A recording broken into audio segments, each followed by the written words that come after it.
चौपाल तहसील चौपाल का है। चौपाल शहर के साथ बसा हुआ थाना गांव और उसके सन्मुख ये सारी सुंदर वैली हमारी देवभूमि हिमाचल प्रदेश। और ये चूड़ेश्वर भगवान, आहा, चूड़धार का सुंदर नज़ारा। ये चूड़धार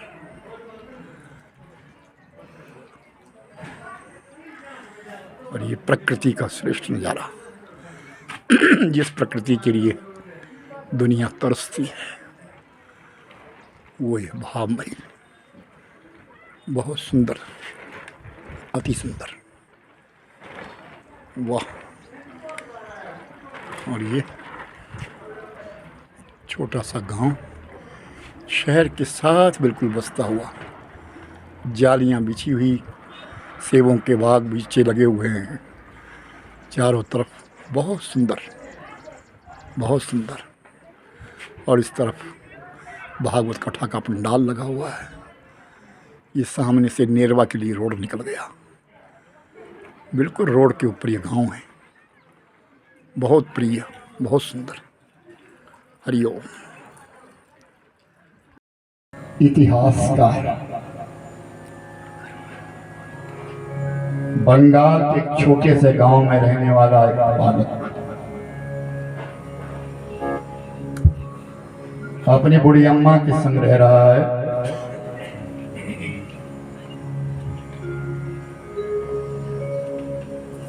और आयु है 5 वर्ष।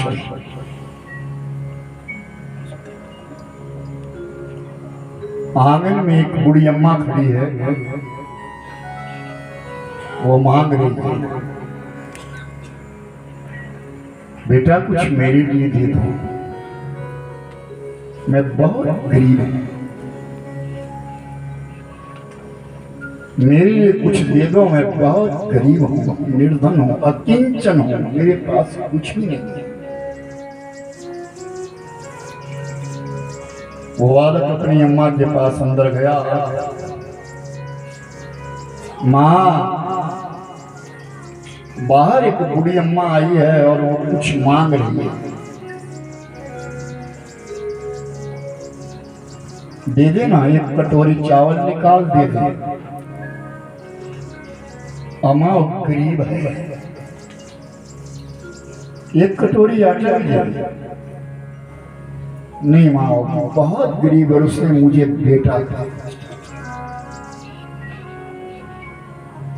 उसकी जुबान ने मेरा नाम नहीं लिया, मुझे बेटा कहा, वो अकिंचन।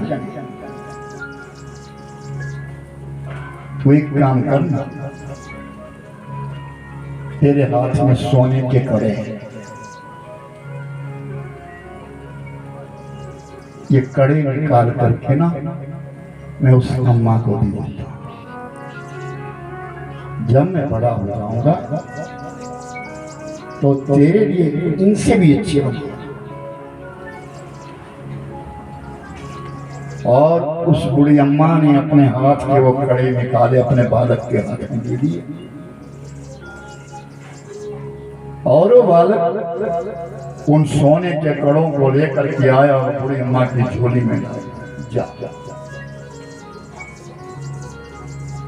बड़ी प्रसन्न हुई, चली गई। तू वो बनेगा जो तेरे परिवार में कोई ना।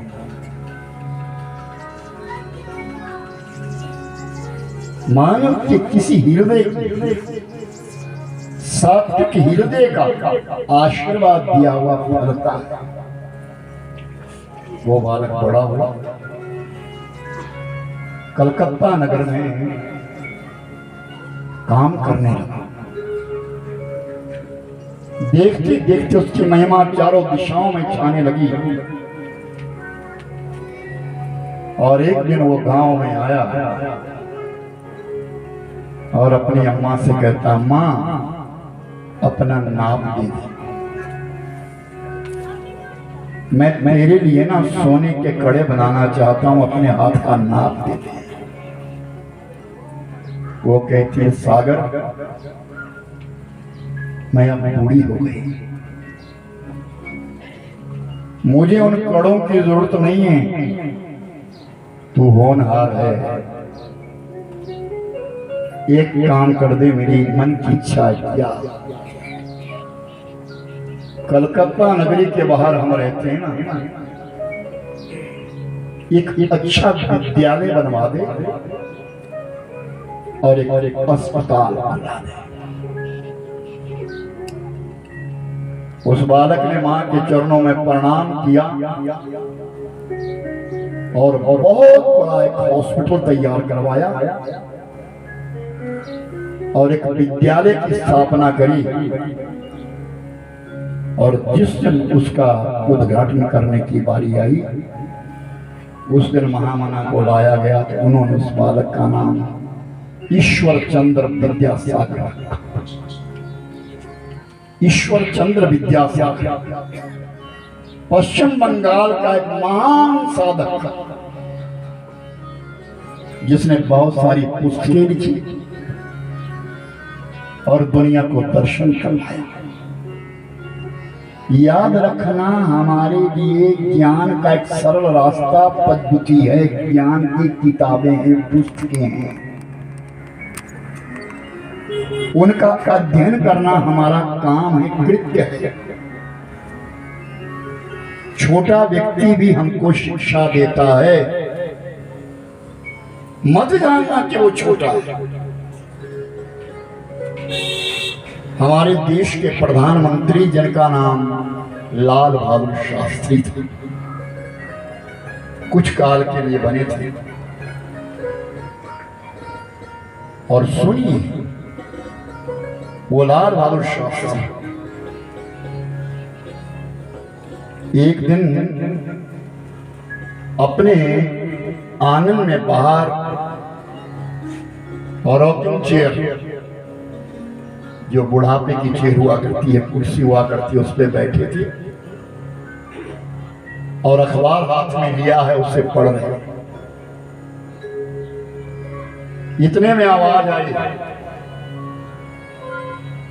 मेरे लिए भिक्षा दो। दरवाजे के ऊपर एक भिक्षुक खड़ा है। लाल बहादुर शास्त्री जी की धर्म पत्नी सुनीति, वाह क्या सुंदर नीति सच। उसने 10 रुपए उसके पास थे, प्रधानमंत्री की स्त्री है। पढ़ना इतिहास में इन कथाओं को, मैं कथाओं से पहले इसलिए सुनाता हूं, आदर्श जीवन जीने के लिए महापुरुषों से प्रेरणा लेनी चाहिए। और उनकी धर्मपत्नी ने वो 10 रुपए उसकी झोली में डाल दी और वो चला गया। शास्त्री जी ने अपनी धर्मपत्नी को बुलाया और कहा, कहो तुमने उस भिखारी को पैसे दिए? हाँ। कितने रुपए? 10 रुपए। ये तुम्हारे पास कहां से आए? आप मेरे को मासिक खर्च जो देते हैं, गृहस्थी चलाने के लिए जो मेरे लिए आप धन देते हैं, मैंने उसमें से बचा करके रखा है। आप 50 हैं तो मैं 40 खर्चा करती हूँ, 10 बचा देती हूँ। अपने वस्त्र पहने, अपने ऑफिस चले गए और जाकर के अपने पे बुक के ऊपर लिखा, आज से मुझ शास्त्री की मासिक वेतन 40 रुपए होना चाहिए। जब मेरे घर का गुजारा 40 रुपए से हो रहा है तो मैं 50 क्यों लूं? ये मेरे देश का खजाना है, ये मेरे देश की दौलत है। वही शास्त्री जी अपने छोटे छोटे सेवक थे, उनसे भी सलाह लेते थे। छोटे छोटे सेवकों से सलाह लेते थे, तो किसी बड़े डीएम साहब ने आकर के पूछा कि क्या कर रहे हैं, ये तुच्छ व्यक्ति, आप इनसे पूछते रहते हैं, सलाह लेते रहते हैं। तो शास्त्री जी ने कहा, मैं न्यूटन से सीखा है। मैं विदेश में था और वहां एक जिसके संग में मैं रह रहा था, उसका जो चपरासी था, सेवक था, उसके लिए वो कह रहा है कि सुन भाई, ये जो दरवाजा, इस दरवाजे में छेद कर, एक बड़ा छेद कर, एक छोटा छेद कर, क्योंकि बिल्ली ने बच्चे दिए हैं, वो दरवाजा बंद रहता है, बिल्ली बाहर रह जाती है, बच्चे अंदर रह जाते हैं, बहुत रोते हैं पूरी रात। तो उस चपरासी ने, उस छोटे सेवक ने कहा, महाराज 2 छेद करने की जरूरत नहीं है, एक ही छेद बहुत है, बड़ा छेद करूंगा, उससे बच्चे भी बाहर आ जाएंगे और बिल्ली भी बाहर आ जाएगी, चली जाएगी, पार पार हो जाएगी। तो मैंने विचार किया कि बुद्धि बड़े व्यक्ति के पास नहीं है, छोटे व्यक्ति के पास भी बुद्धि है, इसलिए सलाह छोटों से भी ले लेनी चाहिए। मुझे दास बना कर रख लेना भगवान, तू अपने चरणों में। मुझे दास बना रख लेना भगवान, तू अपने चरणों में। ओ मुझे दास बना कर रख लेना भगवान, तू अपने चरणों में। मुझे दास बना रख लेना भगवान, तू अपने चरणों में।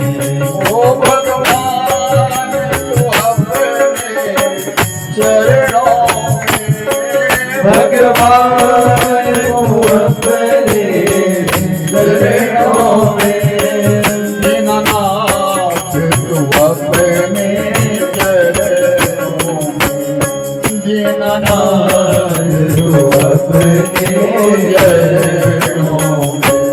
मुझे दास बना रख लेना भगवान,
जान के रख लेना मुझका रख लेना भगवान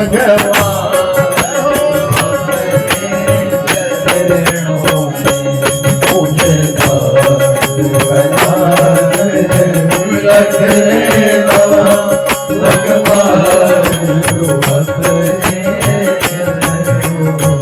ओ भगवान तू अपने चरणों में भगवान तू अपने चरणों में ओ दीनानाथ तू अपने चरणों में दीनानाथ तू अपने चरणों ओ मुझे दास बना रख लेना भगवान तू अपने चरणों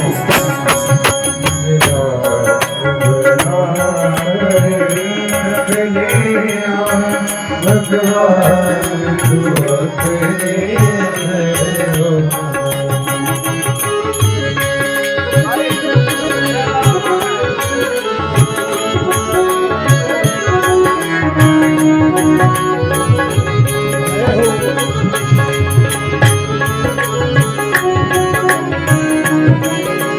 काली सेवा करते हो बोलिए श्री बाम के बिहारी लाल की जय हो।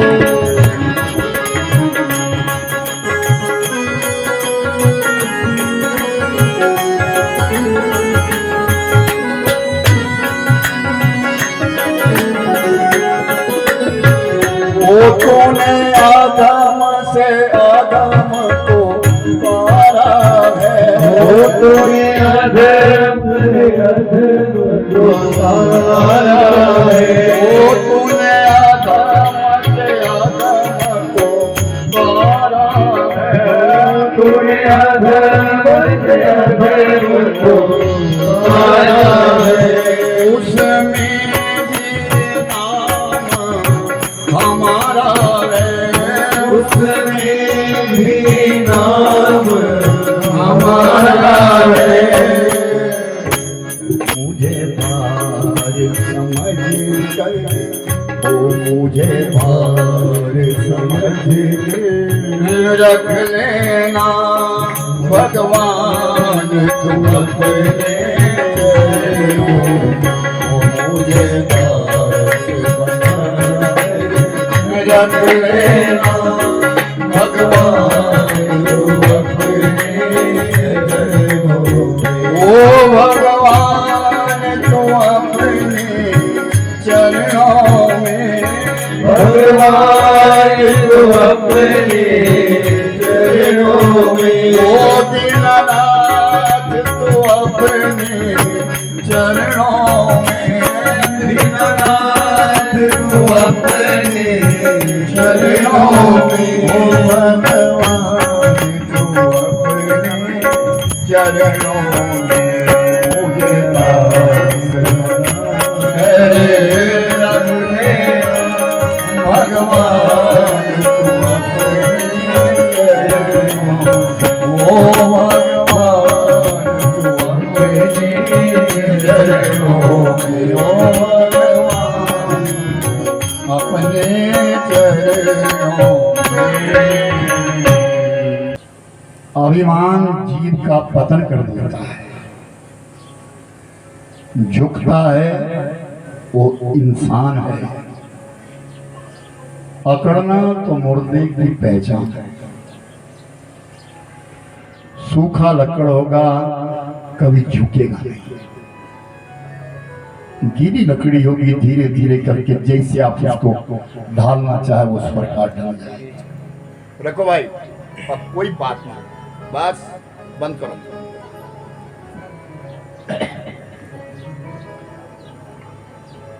रात को व्यक्ति अगर मर जाता है और शरीर जैसा पड़ा है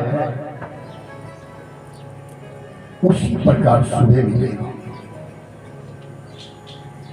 इसलिए अच्छे लोग जब किसी का देवसान हो जाता है तो उसको सीधा कर देते हैं और आंखें बंद कर देते हैं, अन्यथा आंखें भी खुली रहेगी और शरीर भी उसी प्रकार करता रह जाएगा। वो दर्शाया गया है, हमारा अभिमान किया है। अभिमान हमेशा पतन करता है, दो बात जीवन में याद रखिए, जिसने तुम्हारा भला किया उसको जीवन पर्यंत याद रखिए, और अपने ईश्वर और मौत को याद रखो। दो बात भूल गए। जिसका हमने भला किया उसके बारे में भूल गया। नेकी कर और दरिया में डाल, और अहंकार को भूल जा। मेरा पद क्या है, मैं कितना धनवान हूं, मैं कितना सुंदर हूं, मेरी विद्वता कितनी अपार है, इस अभिमान को भूल जा। ये तुझे प्रगति नहीं, तेरी अधोगति कर देगा, अवगति कर देगा। मान सरोवर से परे 10,000 योजन ऊंचा एक त्रिकूट नाम का पर्वत है। पिता पुरखों को बताओ, अपना गोत्र बताओ, अपने दादा परदादा की सबकी याद दिलाओ, यहाँ तक कि अपने कुल देव, कुल इष्ट, कुल देवी, इन सब का इनको आभास कराओ कि ये पूजनीय है। तब ये संस्कृति बचेगी, तो इन कथाओं का कुछ मायना रह जाएगा, वरना ये 3 घंटे का शो बन जाएगा, वो ड्रामे शुरू हो जाएंगे, वो ड्रामे शुरू हो जाएंगे, हो रहे हैं। इसलिए अपनी संस्कृति को बचाने के लिए, अपनी मर्यादा को बचाने के लिए इस नई पीढ़ी को तुम्हें आगे रखना होगा, इसे आगे रखना।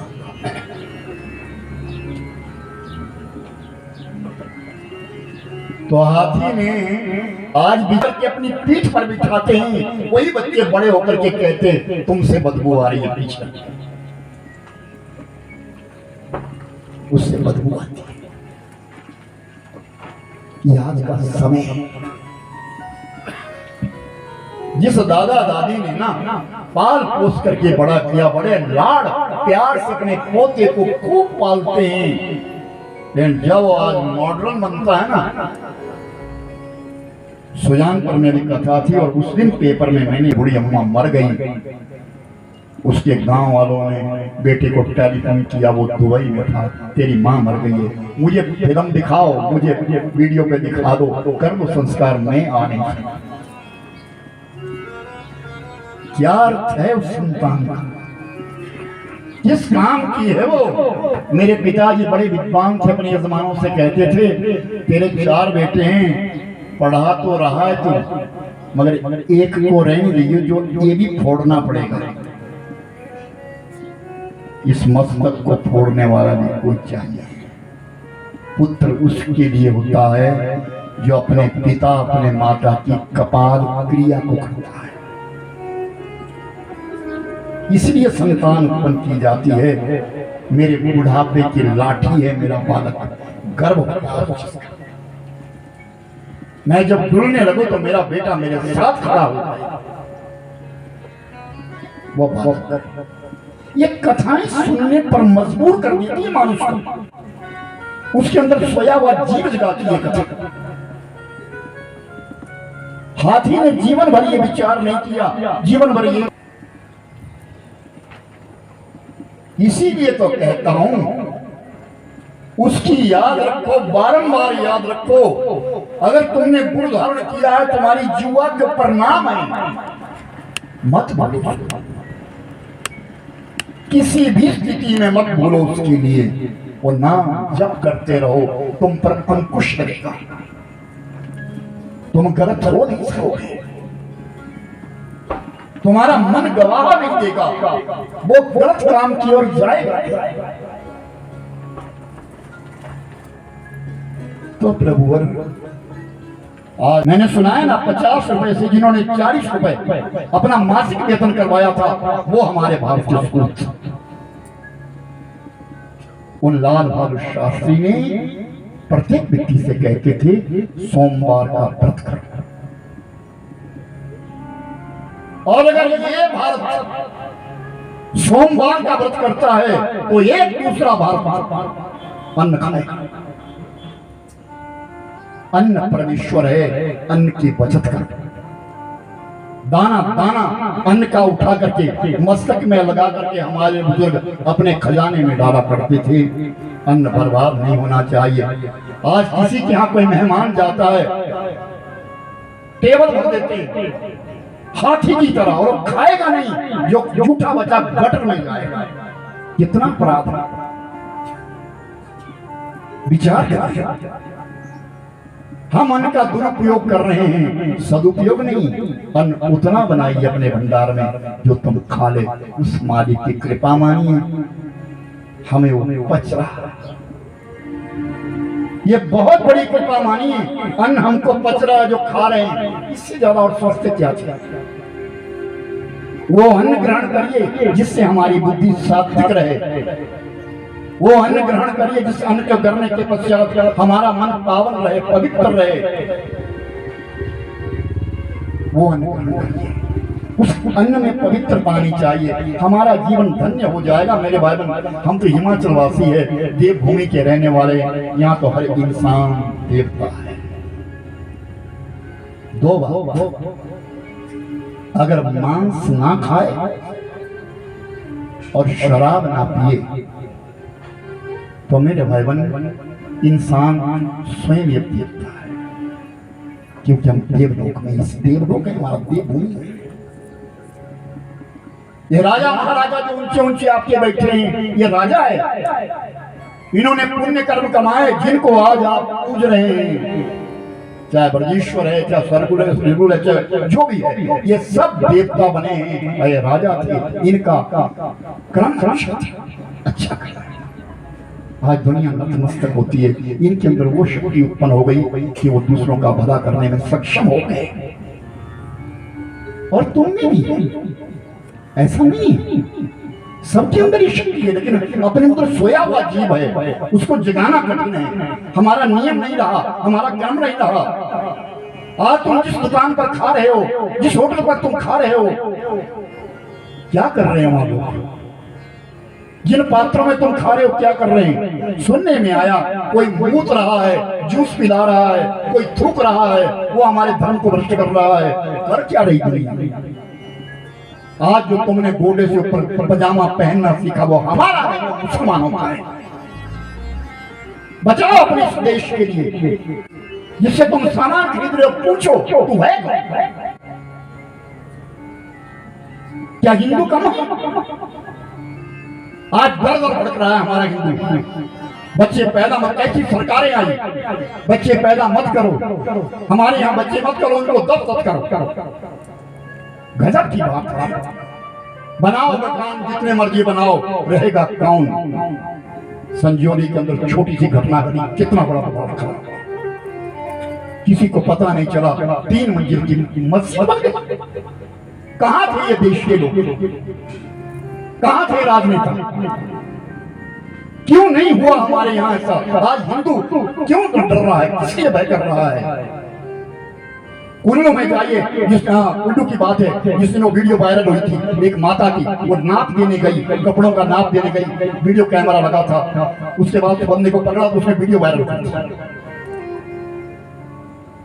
वो नाप लेने के लिए मेरी माताओं बहनों का मुसलमानों के पास जो है, आज जिस ब्यूटी पार्लर में तुम जा रही हो, कौन है वो? बड़ा विचारणीय विषय है। इन कथाओं के मन से ये व्यासपीठ समाज को बनाती है। घबराओ मत, आप हिंदू हैं, घबराओ मत। बोलो सब जय सिया राम। बस मैं बिना माइक से ज्यादा बोलूंगा, जय सिया राम। हाँ, खोला मुंह भी, आप लोग भी सब मुंह खोलो, घबराओ मत। हम हिंदू हैं, ऐसे बैठे रहेंगे। मैंने कहा ना, बंगाल में जय सिया राम शब्द कहा, कथा पर पता ने गोली आई, सीने में लग गई, वो बेचारा मर गया। राम राम बोलना बड़ी बात है। एक भारत माता की जय नहीं बोल सकती है जहां का अन्न खा रहे हैं। बहुत बड़ी विडंबना है। अपने देश के लिए कुछ करो। मैं तो सबसे कहूंगा, विधायक महोदय आए, आप भी मत करो किसी से, चाहे कोई भी हो। हमारे अंदर हिंदुत्व रहेगा तो हमारा देश बचेगा, अगर हिंदुत्व नहीं होगा तो कुछ नहीं। तरसेंगे तुम लोग, अपने बच्चों को तरसेंगे, तुम्हारे बच्चों को जीने नहीं देंगे। अभी 10 साल के पश्चात देखना, अपने बच्चों का हाल देखना, क्या करेंगे। मैं तो दावे से कहता हूं, यहां नहीं, बड़ी बड़ी सभाओं में जाकर के कहता हूं इस बात के लिए। बहुत बुरा हाल हो जाएगा। संभल जाओ, अभी भी समय, संभल जाओ। चुन चुन के मारेंगे हमारे लोगों को। अभी देखो पहलगाम में गजब की बात हुई, तू हिंदू है तो मार दिया, कलमा पढ़ मार दिया। धिक्कार है ऐसे ऐसे देश के लिए, ऐसी राजनीति के लिए धिक्कार है। क्या करेंगे। कश्मीर में वो हाल हुआ, आज वहां का ब्राह्मण तड़प रहा है। आजादी आई थी कश्मीर में, बहुत अच्छे ढंग से चला, आज कश्मीर में जाकर के कोई राजी नहीं है। क्या आतंक फैला दिया उन्होंने। लेकिन हमारे देश के सपूत देखो, बदला लिया तो किस बात का। इसलिए मैं कहता हूं, जागता, समय बीतता जा रहा है, जागते रहिए। महात्मा बुद्ध प्रवचन करते थे, हजार हजार भिक्षुक उनके यहाँ बैठते थे। तो महात्मा बुद्ध प्रवचन कर रहे थे और प्रवचन करते करते अंत में कहा, जागो, समय बीतता जा रहा है। क्या कहा? जागो, समय बीतता जा रहा है। बस इतना ही कहा और मत्था टेका, उतर गए प्रवचन के बाद।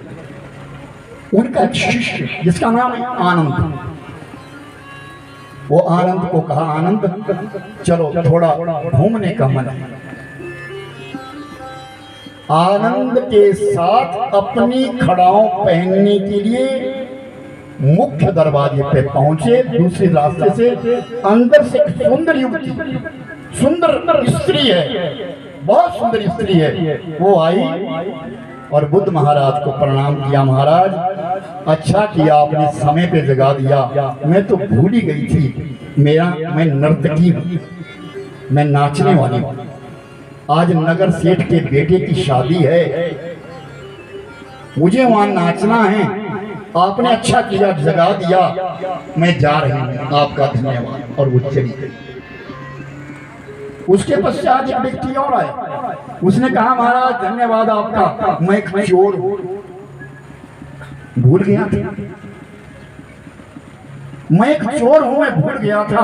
आज नगर सेठ के बेटे की शादी है, मुझे वहां चोरी करनी है, मैं तो भूल गया था, धन्यवाद आपने जगा दिया, मैं जा।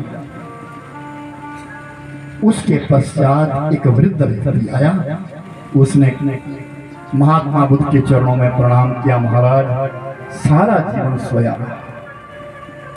आज जागा हूं, आज जानता हूं कि मानस देह क्यों बना है, ये मानव का तन क्यों बना है। अब जाग गया, अपने हाथों से परोपकार करूंगा। ये जीवन में आज संकल्प ले लिया। पूरी सच्ची राम बीरबल। तो बीरबल ब्राह्मण था और वो ब्राह्मणों की बड़ी प्रशंसा करता था, और सही होनी चाहिए। ब्राह्मण तो ब्राह्मण, हम तो गर्व से कहते हैं हम ब्राह्मण हैं, हमने कोई पुण्य कर्म किया है जो हम ब्राह्मण कुल में पैदा हुआ। लेकिन अब हमारे अंदर ब्रह्मत्व रहना चाहिए, हमारी आइडेंटिटी नजर आनी चाहिए। हाँ, ये ब्राह्मण है। तो बीरबल जब भी प्रशंसा करता तो ब्राह्मणों की करता। तो एक दिन अकबर और बीरबल दोनों घूमने के लिए निकले हैं, भ्रमण करने के लिए निकले हैं। रास्ते में एक मांगने वाला खड़ा, उसने कटोरा आगे किया, मैं ब्राह्मण हूं, मेरे को कुछ देना, मेरे को कुछ देना। अकबर हंसने लगे, बीरबल तो कहता है ब्राह्मण सबसे श्रेष्ठ है। ब्राह्मण तो मांग रहा, ये भीख मांग रहा, भिखारी है ये। अकबर ने उपहास किया, और जब अकबर ने उपहास किया ना, तो मन ही मन में बीरबल ने विचार किया, मन बदल, आज रात्रि में बीरबल उस ब्राह्मण के घर पहुंच गया जो भिक्षा मांग रहा था। ब्राह्मण वो खड़ा हो गया कि बीरबल कितना मिल जाता है तुमको दिन दिन, आहार योग्य मैं भी खा लेता हूं, मेरा परिवार भी खा लेता है, आज से तुम भिक्षा नहीं मांगोगे, तुम्हारे घर का खर्चा मैं दूंगा, 2 स्वर्ण मुद्रा तुम्हें नित्य प्रति दूंगा, तुम्हें एक दिन में 100 बार गायत्री करनी है, ब्रह्म गायत्री करनी है, नियम बना। ब्राह्मण भिक्षा मांगने नहीं जाता, अपने घर में रहता है, उसके लिए राशन मिल जाता है, 2 स्वर्ण मुद्रा मिल जाती है। समय बीतने लगा, बीच बीच में बीरबल जाने लगा। बीरबल को जाते जाते जो लोगों ने देखा तो लोग पूछने लगे तो ब्राह्मण है। हाँ, मैं ब्राह्मण के पास जाता हूँ भाई, वो सामर्थ्यवान ब्राह्मण है, कहीं जाता नहीं आता नहीं, उसके यहाँ सब कुछ मिलता है उसके लिए, क्योंकि वो उपासक है। उसकी इतनी उपासना बढ़ती चली गई, गांव के लोग, शहर के लोग नजदीक नजदीक आने लगे और उसके कदमों में झुकने लगे, और वो धनाढ्य बन गया। बीरबल बारंबार उसको प्रेरणा देता रहा, वो उसी राह पे चलता रहा, और आखिर में मेरे भाई बहन, एक दिन की बात, अकबर ने कहा, बीरबल सुना है कोई ब्राह्मण तुम्हारे गांव के नजदीक है, और कहते बड़ा तपस्वी, बड़ा साधक। हाँ महाराज, मैं भी दर्शन करना चाहता हूं, तो चलो। अब जब दर्शन करने की बारी आई, तो अब राजा जा रहा है, बादशाह जा रहा है दर्शन करने के लिए, तो खाली हाथ कैसे जाए? उसने भेंट सजाई, बहुत सारा सामान रखा, फल रखे, मिठाइयां रखी, स्वर्ण मुद्राएं रखी, नाना प्रकार के वस्त्र रखे। बादशाह जा रहा है किसी तपस्वी को देखने के लिए, और जब बादशाह गया तो लोग पीछे पीछे हट गए। बड़ों का आदर दिया जाता है ना, मान सम्मान दिया जाता है। जैसे हमारे विधायक महोदय आए तभी तो सब एकदम चुप, विधायक महोदय भाई हमने चुना है, आप हमारे राजा है, आज आप हमारे राजा है और हमारे बीच में राजा आया तो बहुत बड़ी बात है, इसलिए तो सम्मान किया जाता है। आओ आओ विराज, आगे इसीलिए आसन दिया जाता है कि राजा है हमारे। तो प्रभुवर बादशाह के लिए लोग पीछे हट गए, और बादशाह जो आगे गया ब्राह्मण के पास बैठा, वो सारी भेंट रखी, और उस ब्राह्मण ने बादशाह के लिए आशीर्वाद दिया, जाओ आप खूब फलो फूलो, अपना जीवन आनंद में माने। उस बादशाह का मुकुट ब्राह्मण के चरणों में झुक गया, और जब वो लौटा तो रास्ते में बीरबल ने पूछा, पहचाना आपने इसको? ये वही ब्राह्मण है जिसको आप भिखारी कह रहे थे। इसके अंदर ज्ञान नहीं था, इसके अंदर बोध नहीं था। आज ब्रह्म गायत्री की कृपा से राजन इस देश, इस नगर के लोगों के सहित आज इस देश का बादशाह भी उस ब्राह्मण के चरणों में झुक गया। यह हमारा गायत्री का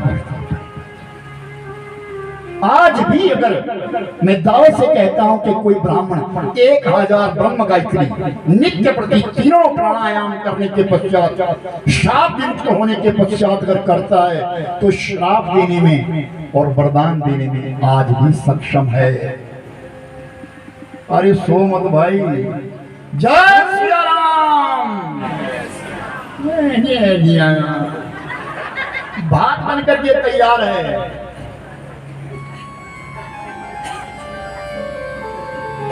रात को तो बड़े नाचते करते रहो भजन धीरे धीरे मिल जाएगा सजन धीरे धीरे करते रहोगे भजन धीरे धीरे भजन धीरे धीरे मिल जाएगा सजन धीरे धीरे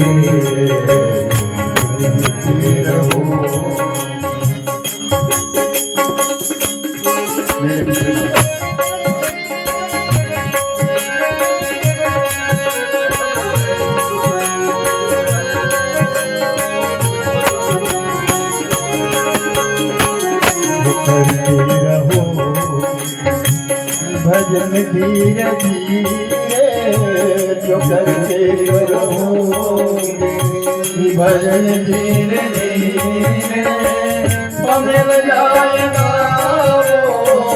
भजन धीरे धीरे मिल जाएगा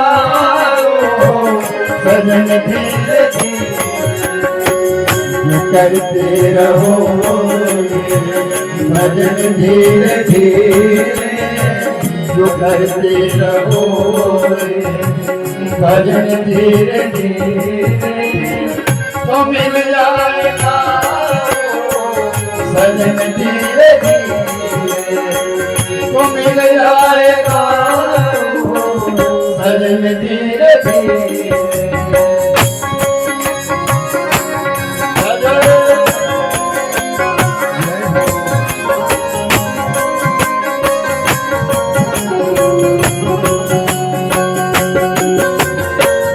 अगर उनसे मिलने की दिल में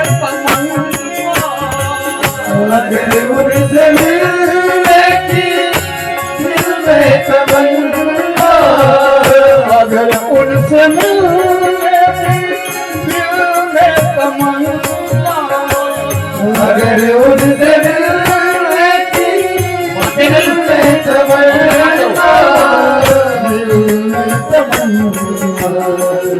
अगर उनसे मिलने की दिल में तमन्ना अगर उनसे मिलने की दिल में तमन्ना करो शुद्ध अंतःकरण करो शुद्ध अंतःकरण ये धीरे धीरे मंदते रहोगे भजन धीरे धीरे जो करते रहोगे भजन धीरे धीरे तो मिल जाएगा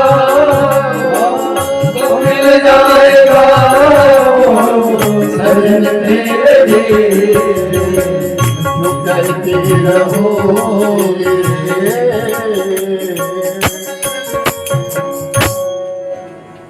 पूर्वक करो अपने बच्चों को पढ़ाओ लिखाओ आप देश घूमो आप विदेश घूमो लेकिन अपनी संस्कृति को जरूर पहचानो।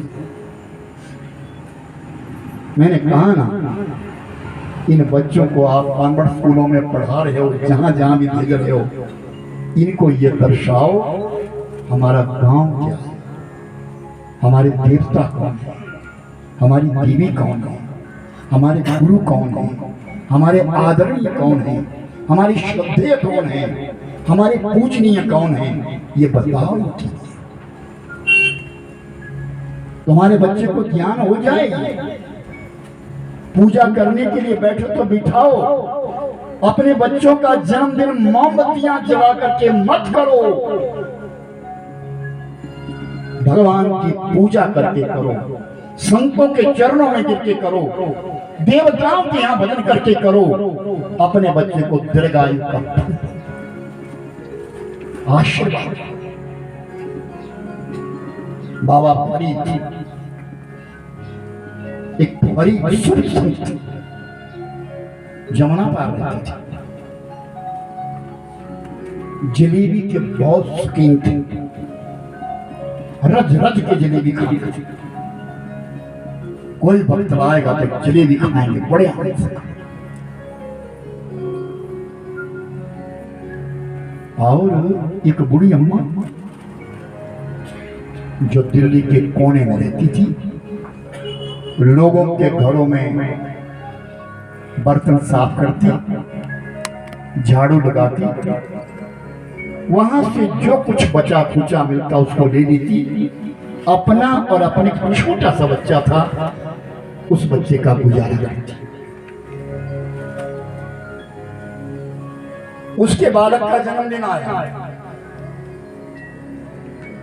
ध्यान से सुनना सभी। वो बड़े घरों में काम करती थी, बड़े घरों के लोगों को देखती थी कि अपने बच्चे का जन्मदिन कैसे मनाते हैं, कितनी खुशियां होती है, किस किस प्रकार से उसको सेलिब्रेट करते हैं। वो देखती थी बेचारी, लेकिन असमर्थ है, पास में कुछ नहीं है। थोड़े थोड़े पैसे उसने जमा करके रखे थे, तो आज विचार किया मेरे बालक का जन्मदिन है, मैं आज अपने बालक को बाबा फरीद के पास बाबा फरीद को भोग दूंगी, बाबा फरीद भोग खाएंगे और हमारे लिए प्रसाद देंगे, मेरे बालक का जीवन सुधर जाएगा, वो प्रसाद ग्रहण करेगा। बूढ़ी अम्मा ने बाजार से जलेबी ली, उसे मालूम था कि बाबा फरीद जलेबी खाते, उसने एक पैकेट जलेबी का दिया और अपने बालक को साथ लिया और चली गई। बाबा फरीद के पास गई, चरणों में नमन किया और वो पॉकेट बाबा फरीद के सामने रख दिया। ये क्या? जलेबी है बाबा। तो बाबा फरीद ने कहा, अम्मा आज तो मेरा रोजा है, देखिए उन संतों को, आज तो मेरा रोजा है, ये तो जलेबी है, मैं तो आज पानी भी नहीं लेता, मेरा रोजा है। अब बूढ़ी अम्मा रोने लगी, वो अम्मा रोने लगी और अम्मा के साथ साथ वो बच्चा भी रोने लगा। बाबा फरीद बैठी, ध्यान से सुनिए। अम्मा ने वो पॉकेट लगाया, तो उठा लिया, अपने पास ले लिया। कोई बात नहीं बाबा, मैं आपका रोजा नहीं तोड़ना चाहती। बाबा फरीद पूछते हैं, रो क्यों रही? किसने? नहीं, गरीबों के नसीब भी गरीब होते हैं बाबा। मेरे बालक का आज जन्मदिन, सोची थी आपको भोग लगाऊंगी, आप कुछ प्रसादी मेरे को और मेरे बालक को देंगे और मेरे बालक को आशीर्वाद देंगे, ये बड़ा बुद्धिमान होगा, मेरी सेवा करेगा। लेकिन आपका रोजा है, मैं आपको तोड़ना नहीं चाहती। अच्छा बाबा, मैं चलती हूँ। बाबा फरीद ने कहा, माँ ला इस पॉकेट को दे।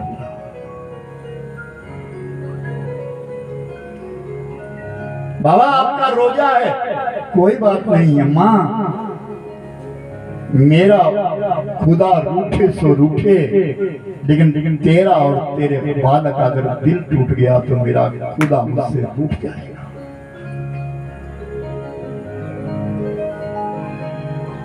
अगर हम किसी का दिल तोड़ देते हैं तो प्रभु भी हमसे रूठ जाएगा,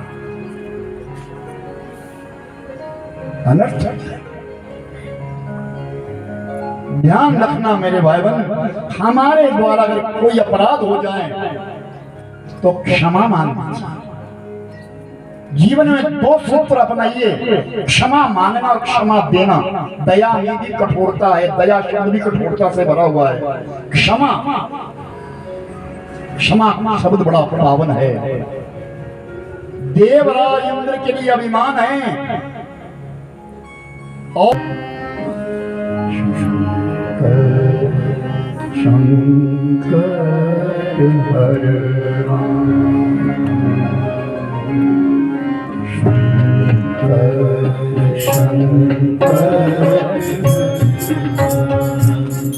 वो शिव कैलाश की बसी गौरी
वो मेरे शिव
शिव कैलाश गौरी तेरा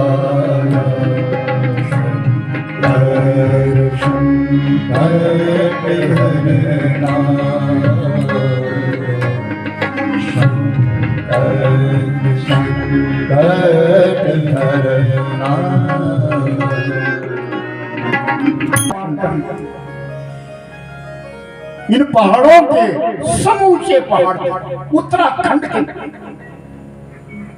भगवान शिव इष्ट है।